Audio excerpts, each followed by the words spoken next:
কিরিয়া তুই কি করছিস এখন? এই যে লুচি বেলছি।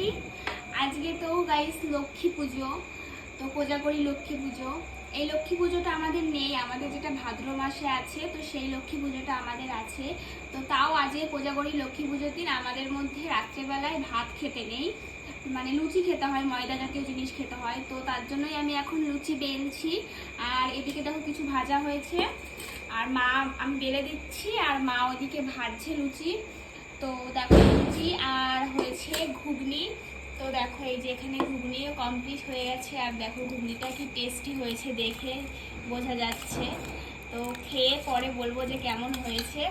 তো এখানে ঘুগনি আর এদিকে লুচি কিছু ভাজা হয়েছে, আর কিছু লুচি ওখানে মা ভাজছে বাইরে রান্নাঘরে, আর এখানে আমি বেলে দিচ্ছি। তো গাইস, বাড়িতে লুচি হলে পরে আমাকে বেলতে হয়, ভাজতেও হয়, তো বেশিরভাগ সময় আমাকে বেলতে হয়, এই ডিপার্টমেন্টটা আমারই থাকে। তো তার জন্য এখন এই ব্যবস্থা করছি সব কিছু খাবারের রাতের। তো চলো। হ্যাঁ, আর তোমাদের বাড়িতে কার কার বাড়িতে লক্ষ্মী পুজো হয়েছে আমাকে কিন্তু প্রসাদ পাঠাবে, ঠিক আছে? আমাদের তো যেহেতু লক্ষ্মী পুজো নেই, তো প্রসাদ পাঠিও, কিন্তু আমি প্রসাদ খাবো। তো চলো গাইস, আমি এখন লুচিটা বেলে নিই। টাটা।